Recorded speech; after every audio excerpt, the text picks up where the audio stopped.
And we're back in Everybody Golf Talk Radio with Mike and Billy. It is we're calling it the Masters preview show here in the second hour. We're going to be going through some Masters facts, some other cool stuff. We'll even talk about Masters picks. I've been talking with Billy offline. We're going to try to get a DraftKings league going that we can have some fun with that. So we'll get that set up during the week. And don't forget, you can listen to Golf Talk Radio anytime on iTunes or visit golftalkradio.com. We're also on Google Play, Spotify, Stitcher, Speaker, iHeartRadio, iTunes Radio, or TuneIn Radio. Thank you to Paso Robles Golf Club for sponsoring Golf Talk Radio with Mike and Billy.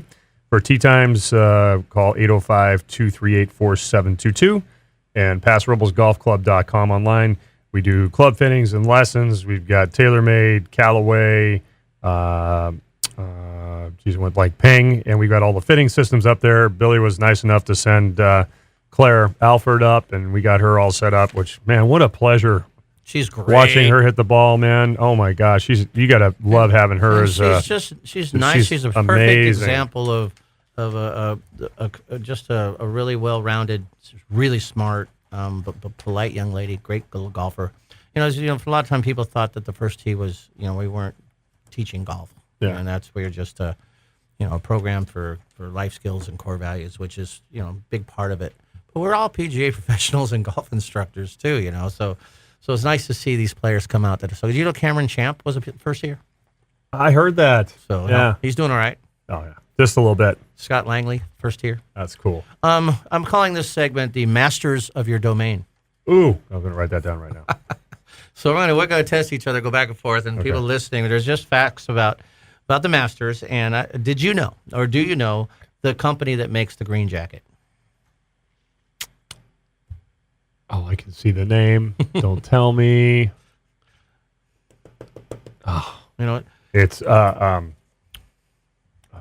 Heusen. You're funny. I don't know. Brooks Uniform Company is the first, but in New York, were the first worn by members in 1937 to make them recognizable. So all the members had them, and the committee. So who was a member. It wasn't until '49 that the first champion received one. That was Sam Snead, so it's been a staple of, the coveted green jacket. So I found this interesting. It's a follow-up, part 2. Jack Nicklaus, has won 6 Masters. Last one in 1986. Phenomenal. Unbelievable record there. And it wasn't until 1998 that he had a tailored green jacket. So they didn't. The golf course didn't know the one he had, and I think he's had the same one. They kind of read it's the same one, but he's won 6.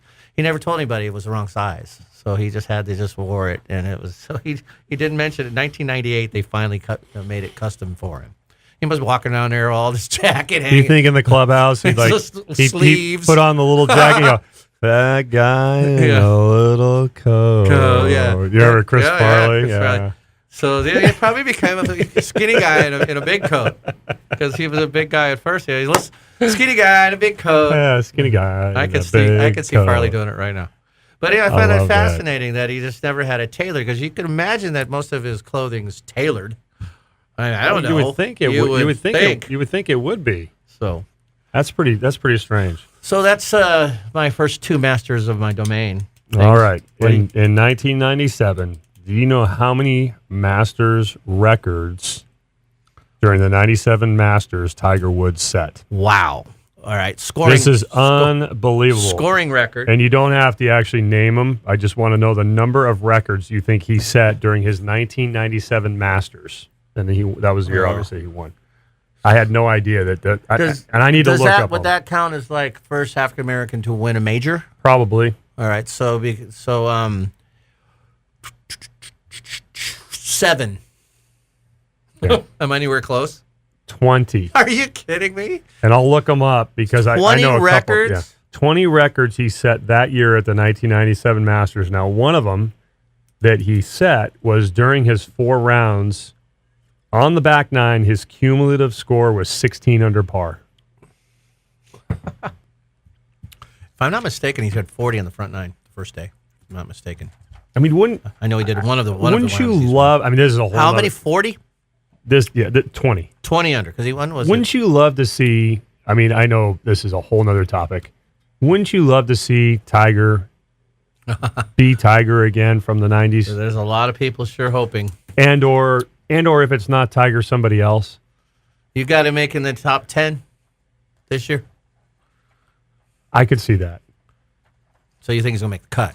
Yeah, I think he'll make the cut. I would be thinking top 10. I could see top 10.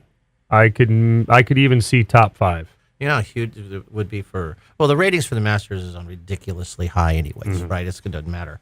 But it would be... It would shut down network, maybe, if he's in the lead. You know, that match play they just had, and he got beaten in the quarterfinals, I guess it was. Do you know the ratings would have been if he made it to those finals? No, would have been spectacular.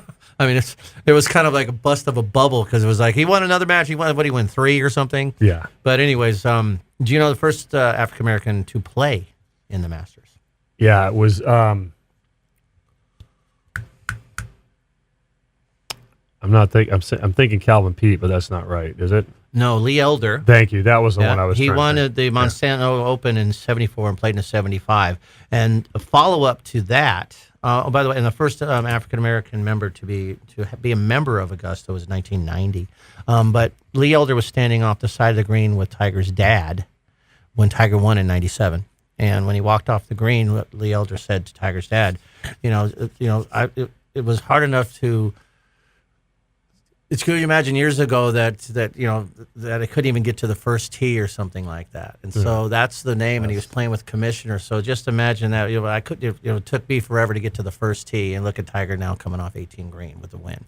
So that was with Commissioner Fincham was there, and listened to the name and said we need to get that name, that first tee, for people who normally would have a chance to get to a golf course. Yeah. So he says, look at this now, and imagine we couldn't even get to the first tee years ago. And that's where the name came from. And a lot of people don't know that. Tiger was never involved with the first tee, but that conversation with Lee Elder and Tiger's dad and Tim Fincham was where the name. And Tim Fincham was the one that came up. That's so awesome. So you ready for this one? Yeah, I'm ready, man. The record for the most birdies in a single round at the Masters, how many do you think it is? In a row or total? And in a single round, not in a row. Okay. Not in a row. Because I think Steve Pate has a record for the most in a row.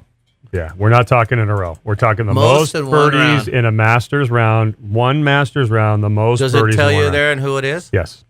I'm going to go way high. I'm going to go 12. That's what I'm going to go way high. Is that ridiculously high? No. What is it?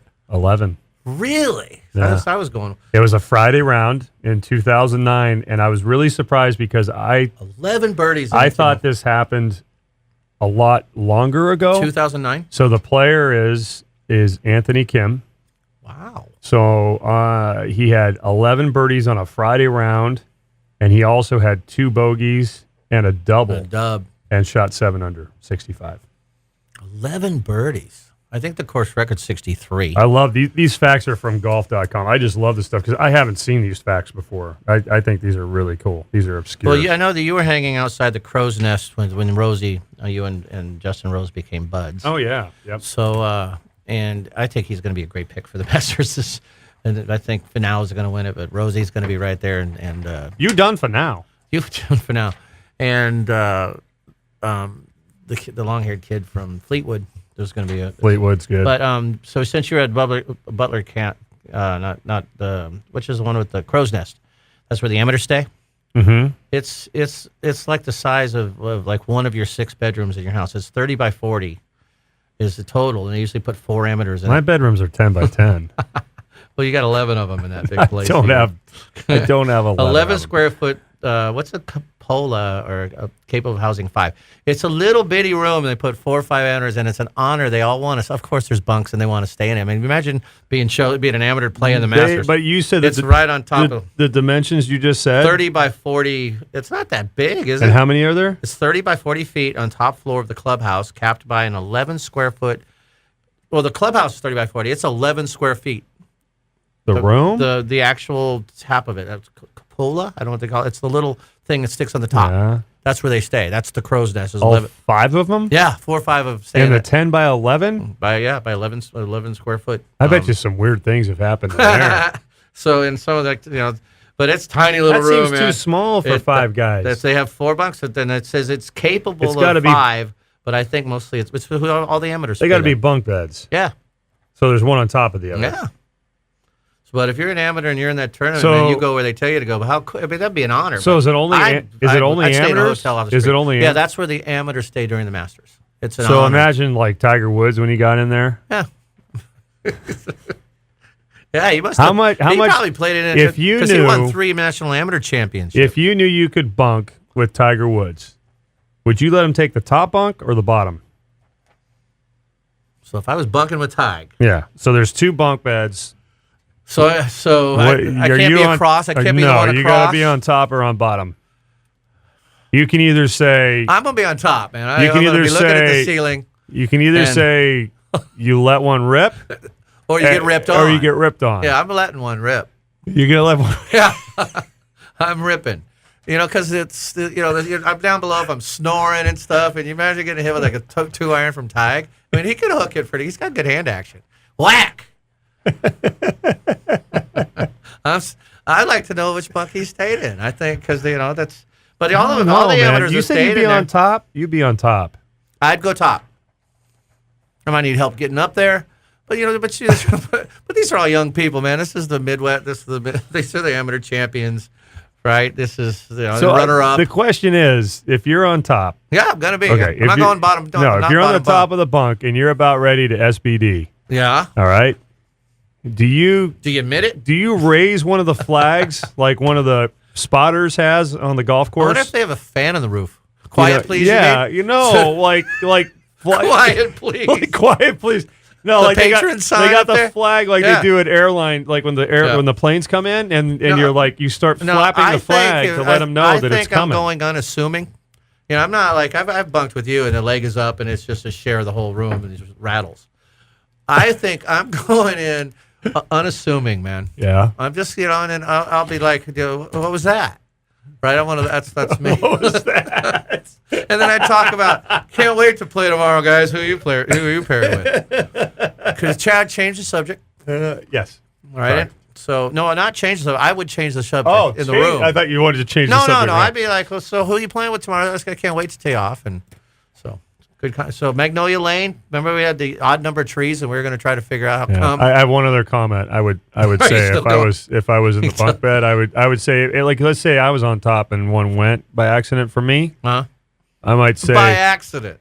well, So you might. I wouldn't purposely like I get a little nervous So about you'd just be firing you're one talking about off. cutting the fringe. You're talking about okay. So you're true. I would kind of go like Closely if mowed I area. heard him like rustling down below after one came out, I'd be like, does it smell a little musty in here to you? I think that I there's bet you it does smell musty. well, in it's there. This is an old that's what I building. mean. So I'd say, Tiger, do you smell that? you have Does it coverage. smell a little musty in here to you? Jeez, dude. Like I just cover it. So if you and It's I were got to. It staying, gets let's humid say there. you and I go there and we're staying in there. Yes, Are you? Who's on the top bunk? I think I got to be on the top. I don't think so, man. Why? Because we're gonna have an issue now. Because I don't want to be not going down there. See, and no matter which way you flip, I'm in trouble. It doesn't matter because you're always gonna you're always gonna be in the center. No, so I'd go to the one across from you. We'll have to go check it out. So I don't think not many get to see. Do you think they'd let me not bring? many get to see the crow's nest? By the way. Yeah. So do you think they'd let me bring in a tarp, so I could like lay a tarp, like pin a tarp underneath the So you're bottom of your building, we're bed? building forts. You're gonna. No, I just want to tarp the bottom of the bed above me. I think you should That look. you're laying I on. think you should look that up because I don't know if your tarp is allowed. There's no tarp. They could have a no tarp policy. That's possible. They Yes, really I never really could. thought. They got some tough I policies. never really so they thought could. about that. So, there Butler Cabin. So that was actually on all joking side. That's where you were standing in front of with Rosie was Butler Cabin. Didn't look like a cabin. Because the clubhouse was behind that. Right. So it was a bunch of cabins. There's a bunch of them right there in that tree area where you and Rose were hanging. But Butler Cabin, that was the very first time that it is. There's 10 cabins. It's one of the 10. It was built in 1964. And I bet you knew this. It was named after Thomas Butler. I did know that. That's commonly known. Not really. That's a commonly known fact, Thomas Butler and Butler Cabin. But there's 10 cabins. That's why you said it didn't look like a cabin. There's a bunch of them right there. Or, there's the They looked like cabin row. Like when I remember Military. When I looked at those things, they looked like plantation, like beautiful plantation What- houses what- from Georgia. They don't look like cabins. Do you know that it is a plantation in Georgia? I know, but they don't. I know, but I mean, So to yeah. call them cabins. Well, that's what they call them. Yeah. You know So what I mean? they're Like little homes, little houses. Because I'm California boy. Cabins to me are like log cabins, Oh, like yeah. like maple syrup. No, you're right. Like log cabin maple syrup. You know what I mean? Did you know No, I did not. that you don't become a member if you win them? I thought you did, but you don't become a member. You get playing privileges, but you were not a member. I always thought that you won, you become. That's how you can get. That's kind of messed up. So you're not. You should be. But I think that Arnold Palmer was a member. Well, you I'm can't. almost sure of that. Are you going to tell Arnold I don't know Palmer? if Jack's a member. Are you going to tell Arnold No, Palmer Mr. that he's Palmer. not a Nope. member? I would not I- want to deliver that and news. I would let him choose the bunk. I would too. I wouldn't make an issue. I'd let him fart all over me. It's not going to matter. God, we're a little tired here at Golf Talk Radio, our night edition. Take us to a break, bud. All right, we'll be right back. Golf Talk Radio with Mike and Billy. Commander-in-Chief. Stay with us.